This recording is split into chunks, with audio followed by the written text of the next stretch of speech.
I'll call to you up through the tangles of forest, up where you nest in some melodious plot, poet of birds, singing sweet music of tears. Join with me now in the labor of lamentation, trilling from your trembling tawny throat, as I sing of the sorrows of Helen and weep for the fate of Troy laid low.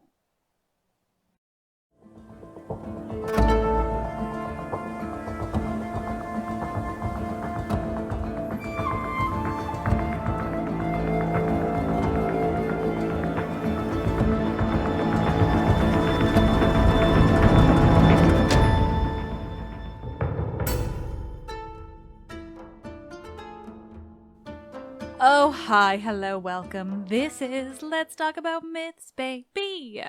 And I'm your host, Liv, the one without the quippy descriptor.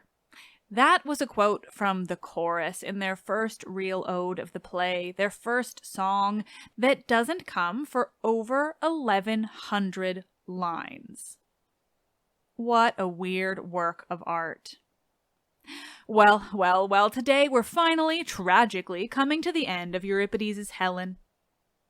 Helen, now officially the longest series of episodes I've ever done on a Greek play, because I could both not help myself and, with every passing month, I get more obsessed with sharing all the smallest details with you all, and thus we get a 4-part episode on a single play, because there's just too much. There's too much awesomeness to share, too many good quotes, moments, characters. It's almost like Greek tragedy is seriously fucking awesome and Euripides is the greatest of them all. But of course, I'm me, so I'm also getting already excited for the episodes that are to come. Because, well, do you realize how many of you have asked about the character named Zagreus? Yeah, a lot of you. And don't get me wrong, I know why. It's because of that Hades game that I'm sorry to say I still haven't played, but my amazing assistant Michaela has been playing and streaming to her heart's content. There's a link to her Twitch in the episode's description.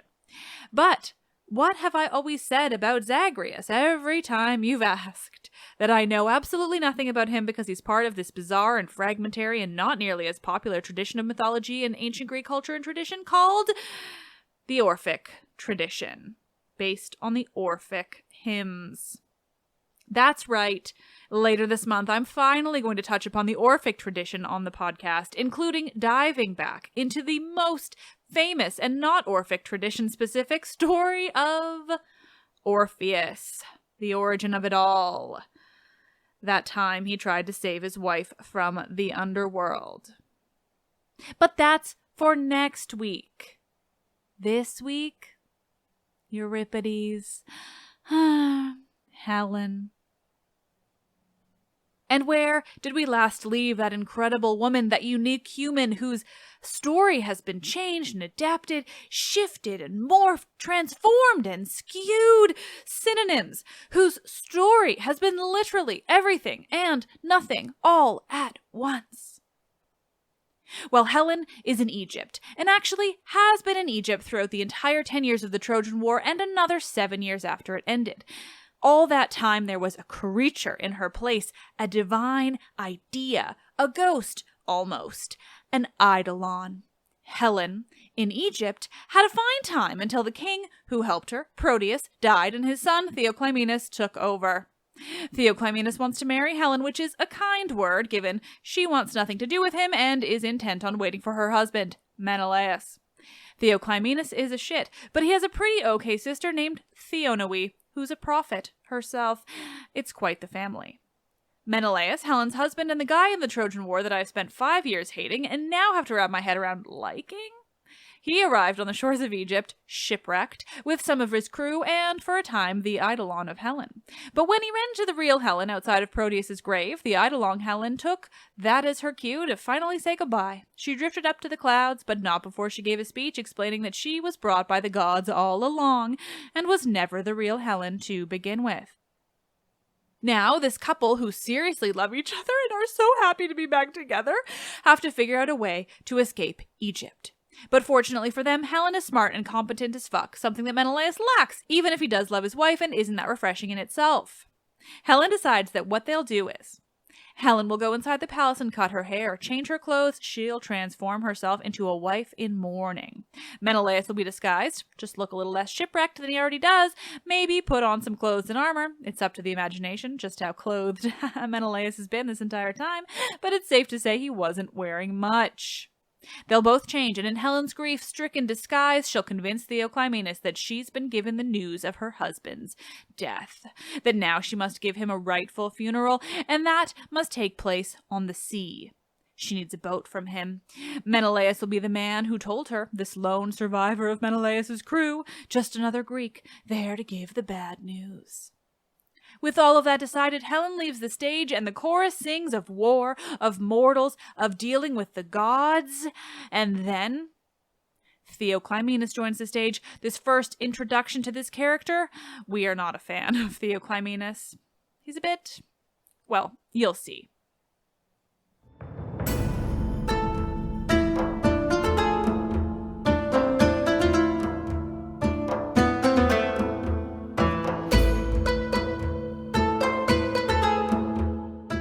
This is episode 176, the ancient heist you never knew you needed, Euripides' Helen.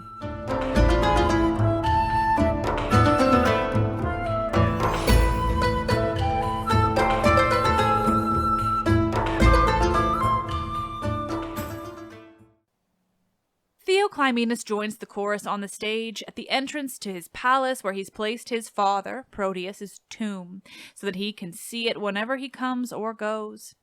And, well, from the very first lines he speaks, we learn what he's about. He's outside the palace with his hunting dogs and all his gear. He's got a Greek to hunt.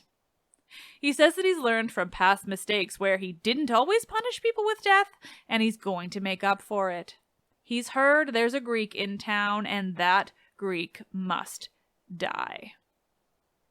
Then he continues his dramatic introduction by noticing that Helen is no longer by Proteus's tomb. She's been there for a while, so he assumes that means she's been abducted, taken away from him, rather, where she already doesn't want to be. It's complicated, you remember? There's also some real othering going on here, though I wonder if Euripides is making a real statement on so-called barbarians, i.e. not Greeks, or simply inventing some exaggerated character in Theoclymenus. But let's be honest, it's probably some commentary that has origins in bigotry. He doesn't make Egyptians look good. Theoclymenus is having a time. He's there to hunt a human, and he's just found out that the human he's keeping captive in order to force her into marriage is missing. He's got a lot going on when he notices Menelaus. He notices Menelaus, a Greek, the type of person he's there to hunt. But then, alongside Menelaus, he finally sees Helen. But she's changed. She's in mourning. She's changed her clothes and her hair, meaning the actor had a full costume change, a wig and a mask change, the whole thing. Not something that usually happens. It's dramatic in itself. Helen begins to tell Theoclymenus why she's in mourning. She's deferential to him too, making a real big deal of calling him master. Ugh. She's trying to butter him up, make him really feel for her. She explains that it's all over. She might as well give up everything now. Menelaus is dead. She tells him that Theonoe told her this, and that someone who witnessed it all, who saw Menelaus die, also told her of his fate. And, quote, "May that man go where I would wish." The translator here, Emily Wilson, by the way, has a note about this line. It's dramatic irony at its best. Theoclymenus hears this and he thinks Helen wishes that that man who told her of Menelaus' death would go to the underworld, would die for what he's told her. But she's really hoping he'll simply go to Greece because he's Menelaus. Did you get that? Did I have to over-explain it? Here we are. Helen and Theoclymenus continue to speak of what Helen has learned. He asks where that man is, the man who told her about Menelaus' death, to which she replies that, well, he's right here. Theoclymenus believes it, particularly due to that man's disgusting clothing. Why, he looks like he's been shipwrecked. Yes, Theoclymenus, well spotted.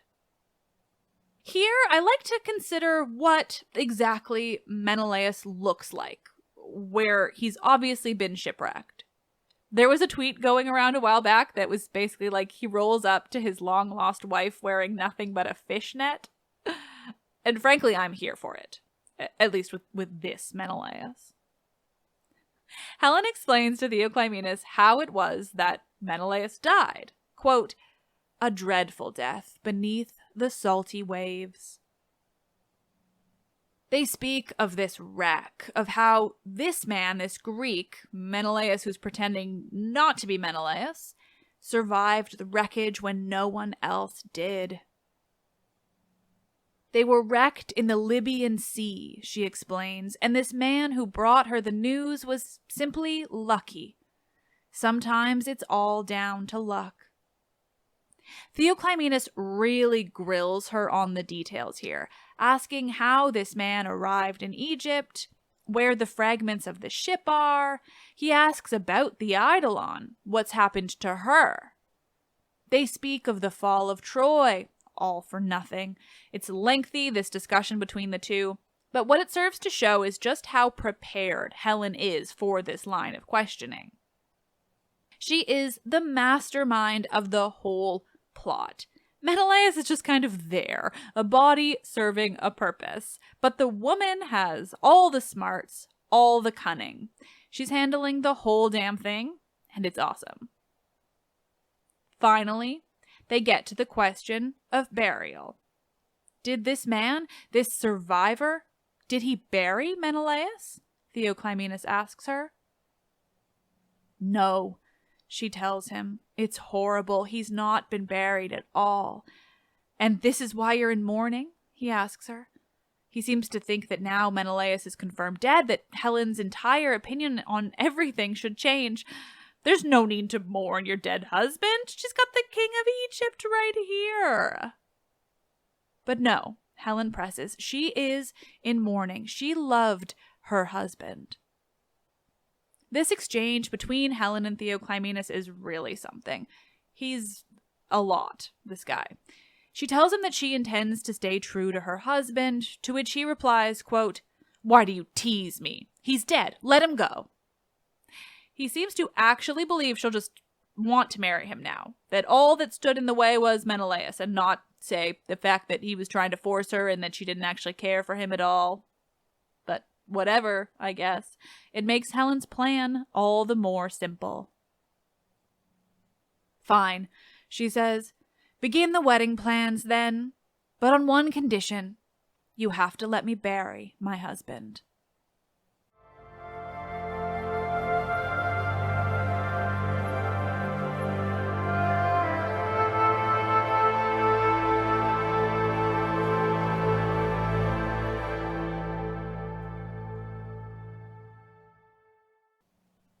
I'll marry you, finally, if you just let me bury my husband, Helen tells Theoclymenus, grasping at him in supplication. She's really selling it. She wants him to trust her, to trust that all she wants to do is bury Menelaus, and then it's all over. They'll get married and live, well, something ever after. He replies, quote, "Can absent shadows get a burial?" Good line. But Helen has an explanation. She tells Theoclymenus about the Greek customs, mostly invented ones for this purpose, that it's customary, if someone dies at sea, to bury them in an empty cloth. Symbolic. It's closure. Sure, whatever, just build a mound of earth somewhere, Theoclymenus tells her. But no, she pushes. That's not how it works. They must bury him at sea. I like to imagine he lets out a big, petulant sigh right here. Seems within his character. Theoclymenus says, okay, fine. What do you need? And here is when Menelaus, who's pretending not to be Menelaus, comes into play.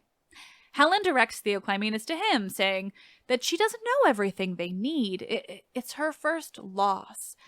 But this man from Menelaus' crew who witnessed it all, he will have the answers.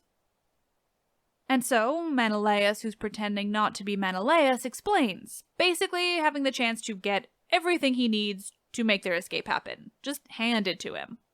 First, we must spill blood, a sacrifice, he says. Theoclymenus agrees. Anything they need? Any animal preference? No. Just something that needs to die. Gotta keep those gods happy, right? From there, they need a bier. Something that will carry the body if there were a body. Then, bronze weapons. Because he loved war. Theoclymenus is here for all of it. Given what Helen is asking for and their hidden intentions, it's kind of hilarious how easily this guy is like, yeah, sure, totally. Let me give you literally any and everything you need to escape from me and even defend yourselves while you do. Because he says, quote, I'll give him arms worthy of Pelops' people. Literally, I'll give you weapons as good as ones you would have had at home. Whew. Next up, well, they need a ship. And of course, if you thought this was when Theoclymenus would put his foot down and say, hey, this smells a little fishy. Fishy, get it? No. He doesn't question it. Oh, you need a ship? Cool. How far out to sea does it need to be able to go? Oh, Menelaus, who's pretending not to be Menelaus, says, we need to go so far out that you won't be able to see the ship's wake from the shore. And why is that? Theoclymenus asks. Well, isn't it obvious? Menelaus, who's not Menelaus, says, we don't want any pollution to be washed back to the shore. Duh. In this case, there's no body, so... Anyway, that's fine, Theoclymenus says. You'll have a swift Phoenician ship, and with oars, too. He's literally telling them they can have everything they need to escape. Easy peasy, no questions asked. I am starting to love Theoclymenus for this alone. And it gets better. With all of this promise to Menelaus, who's not Menelaus, all in order to bury, Menelaus, Theoclymenus finally asks the important question. Does all of this have to happen with Helen? Can't you do it without her? No, he's told. It is the job of the wife to lay her husband to rest. And don't you want a pious wife? Oh, yes, Theoclymenus says. I want a pious wife. Whew. She must take part, then, in this very sketchy act that definitely sounds like the perfect way to escape Egypt and get all the way back to Sparta without issue. Okay, fine, he doesn't say all that. He's not paying attention. He's naive. Straight up ridiculous. In any event, Theoclymenus simply agrees that he wants a pious wife. So, yes, obviously, Helen must partake in this ritual out at sea in a very fast ship.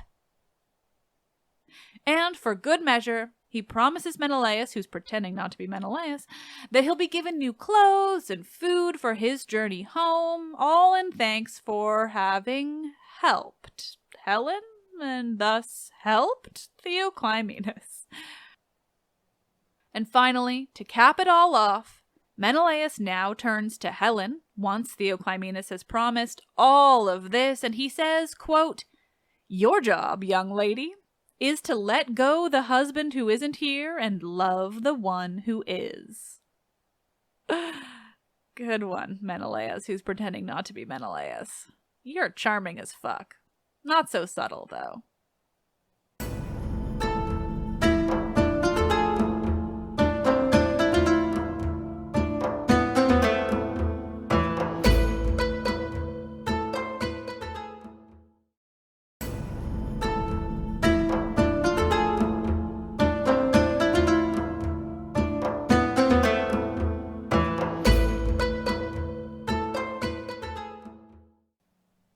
From here, the chorus sings of none other than Demeter and her tragic search for her daughter, Persephone, abducted by the god of the underworld in secret, leaving her mother to grieve and search and grieve and search. Honestly, these choral odes are unbelievable. I'm thinking of releasing a short bonus episode that's just me reading them to you. from a copyright-free translation because the first one doesn't show up until line 1110, which is honestly absurd for a Greek tragedy, just so unique and meaningful. And that one and this next one tell such explicitly detailed and beautiful stories, metaphors for what's happening in the play, but unique stories unto themselves. Oh, they're so good. But we must move on. From here, Helen returns to the chorus to relay what's gone on inside. And remember, these choral odes are often used to convey the passage of time. Let the audience know that the plot is moving along and we're about to be told of what we've missed. Helen tells the chorus that they've passed another couple of hurdles, gotten steps closer now to their escape. Theonoe, the prophetess and the king's sister, has helped them. She told Theoclymenus that Menelaus wasn't there, that he was dead. Then, Helen helped Menelaus, who's not Menelaus. She bathed him, and boy, did he need it. There's some innuendo there, yes. She gave him fresh clothes, and now he has the weapons, too. But before she can finish speaking, she has to hush her voice and beg the chorus not to reveal her secrets. Theoclymenus is approaching.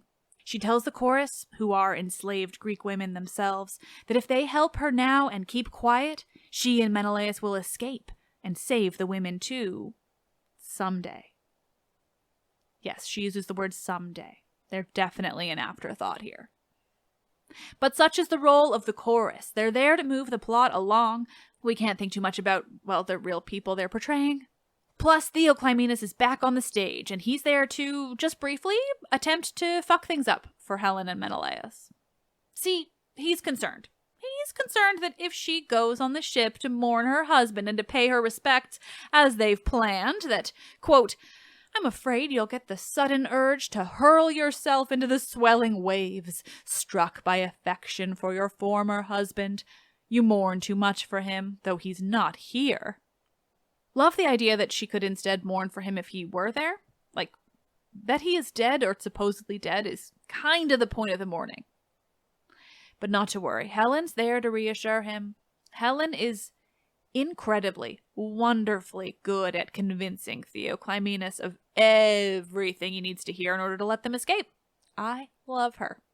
She tells him that she does need to honor him, honor Menelaus there on the ship, but that he shouldn't worry about her wanting to join him. What good would that do? But she adds for good measure that she asks the gods to bless this stranger who's there to help her. I.e., her husband Menelaus, who's pretending not to be her husband Menelaus. They'll take any excuse to make a subtle jab at Theoclymenus' gullibility. Any opportunity to do a bit of a wink wink, nudge nudge, like, hey audience, isn't this fun? It's Menelaus all along and we're tricking Theoclymenus into making it as easy as humanly possible for us to be together and get the fuck out of Egypt. She tells Theoclymenus, quote, you'll find me just the kind of wife I should be when you've done this good turn to Menelaus and me. Yes, everything will turn out well. One thing that Ash pointed out in her notes of this play, thanks to Ash as always, is that something that comes across here is the personalities, thoughts, and motivations of the characters. That you can really tell they're real people. There's subtle joking, nods at the truth of what's happening that Theoclymenus remains completely unaware of. You can see the thoughts going on in Helen's head, her planning, her happiness at having Menelaus back, and the relief of having a good plan to get the fuck out of there. The way she keeps Theoclymenus happy, believing that she's staying for him, that she'll marry him. All the while, they do this with incredibly brilliant and even funny dialogue. Lots of irony, drama, just everything. The dialogue in this play is so good. And all of that keeps going because they have to finalize the plan here. Theoclymenus confirms to Helen and Menelaus that this man he believes to be not Menelaus will have complete control of the ship he's giving them.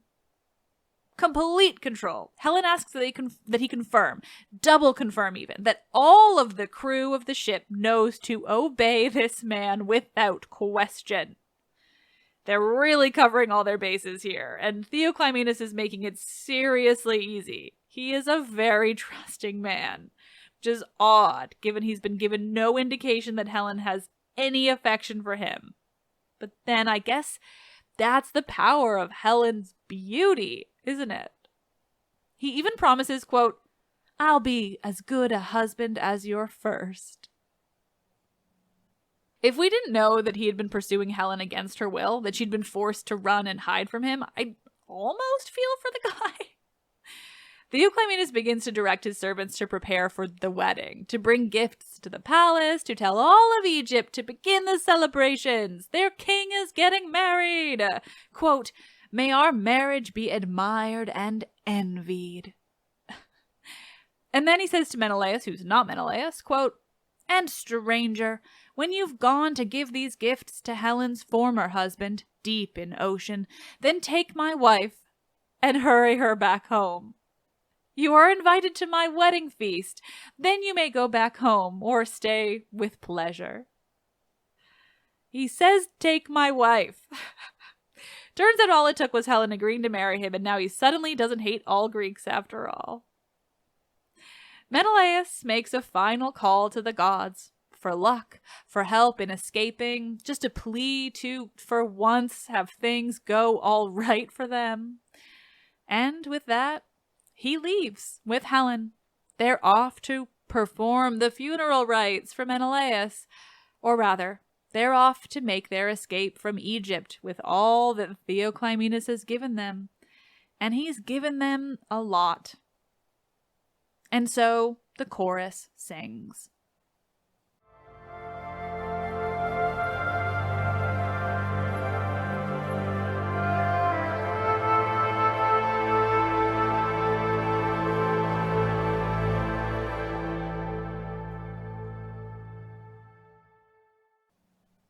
The chorus sings of the sea. They sing of Nereus, the old man of the sea, of ships that sail upon it, specifically the Phoenician ship set to take Helen and Menelaus away from Egypt, home to Sparta. They sing of dolphins dancing through the water, of the depths of the blue Mediterranean.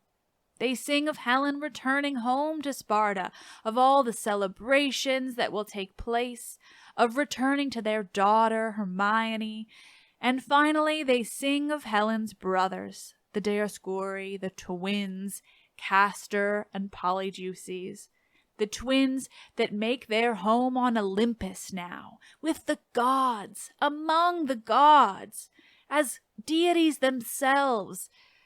The twins have helped Helen before, too, saved her from that menace, that horror show, Theseus. Quote, "Saviors of Helen dash over the green sea waves and over the blue-gray surging of the dark salt water. Send fresh gusts to blow for the sailors and take from your sister her shame for barbarian beds, the shame that she got through the strife on Mount Ida, though she never went to the city of Troy and the towers of Apollo." And then a messenger joins Theoclymenus on stage. "Helen is gone," he tells him. The messenger tries to explain what's happened. Helen is gone. She's been taken away from Egypt by her own husband, Menelaus, who was there to bring news of his own death. They fled by sea. And, well, Theoclymenus doesn't get it. How did they get away, he asks. How did they get a ship? I mean, you gave them one, the messenger replies, though he does try to be tactful. And then the story is told. Messengers are always there to tell the stories of actions. Action that can't take place on the stage, but must be relayed afterward. It's a trope of Greek tragedy, and it's lovely. This messenger tells of the ship, of how the Egyptians who were sent by Theoclymenus to help with the funeral rites, how they prepared the ship for sail, how, when it was ready, they spotted some men on the shore, men who looked shipwrecked. How Menelaus called to those men. "Oh, you poor men, your ship must have crashed. You look to be Greek. You should join us in our funeral for Menelaus. You've surely heard his name?" And so those Greek men came on board, and the Egyptians remained silent. They'd been specifically instructed by Theoclymenus to take their orders from the man they didn't know was Menelaus, and they took those orders. So they set sail, and when they were far enough from land, they stopped for direction by this man who was leading them. "This is it," he said, and prepared to sacrifice the bull that was brought on board. But he didn't sacrifice it for Menelaus for his funeral. Instead, he sacrificed it and spoke to Poseidon and the daughters of Nereus, to all the sea gods that he could muster, and he asked them to bring him and his wife Helen, as he revealed himself to be Menelaus, that they bring them home safely to Greece, to the harbor at Nafplea. With a final call from Menelaus, the Greeks who'd been brought on board turned on Theoclymenus' Egyptian men. A battle broke out on the deck of the ship, with Helen cheering them on. The messenger explains that he escaped. He scaled the side of the ship when the fighting started, and he drifted in the water until he was found by a fisherman and brought back to the shore, where he could tell Theoclymenus this dreadful, tragic story. They've lost Helen. She's already on her way back home to Greece with her husband, Menelaus, at her side. "No, no, no! I've been caught by the schemes of women!" is a quote, Theoclymenus' first words after this news. After, that is, the chorus steps in to say that they had no idea what was going on. He speaks of how he would have gone after them, but it's too late. He must face that he won't marry Helen. But, he adds, he can punish his sister, Theonoe, for her role in the deception. He goes to find her, but the chorus steps in. They seem to physically stop him from hunting down Theonoe, from hurting her. It seems unique to me that the chorus plays such an active role in this plot, let alone attempts to prevent a murder. They even offer to die for her. But they don't have to, because it's Deus Ex fucking Machina time. Gods in the machine. The gods are here to finish things up, to tie a bow on this story of escape, this heist. Helen's brothers, the Dioscuri, Castor and Polydeuces, deities sacred to Sparta, they arrive there on the stage. Only Castor speaks, which I think is Euripides personally doing me a favor because of how much I hate trying to say his brother's name. But both are there, probably hanging over the stage, held up by the badassery that was the ancient Greek theater's crane, just hovering, floating over the stage, being fucking badass Spartan gods. Quote, "Restrain your rage. Don't get too carried away, King Theoclymenus." Castor introduces himself and his brother, explains that they're the sons of Leda, brothers to Helen. He explains that this marriage was not meant to be.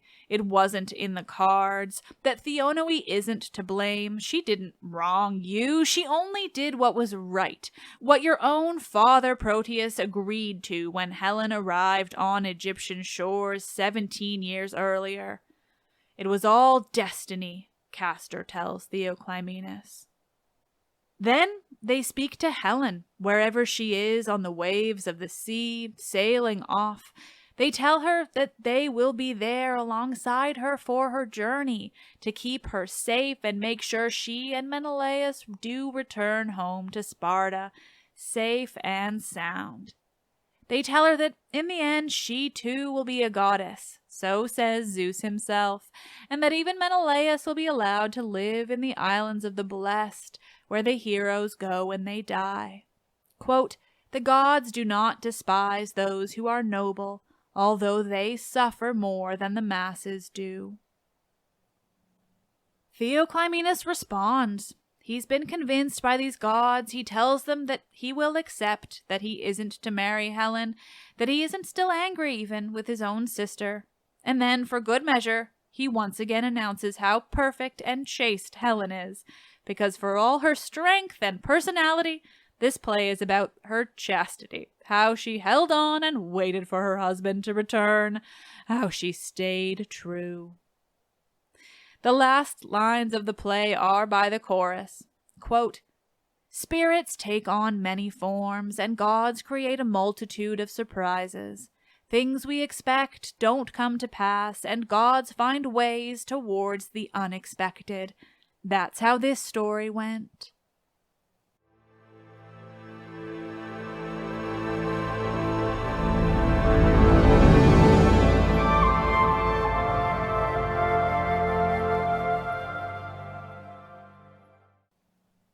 Oh, nerds, thank you so much for coming along on this very Euripidean ride.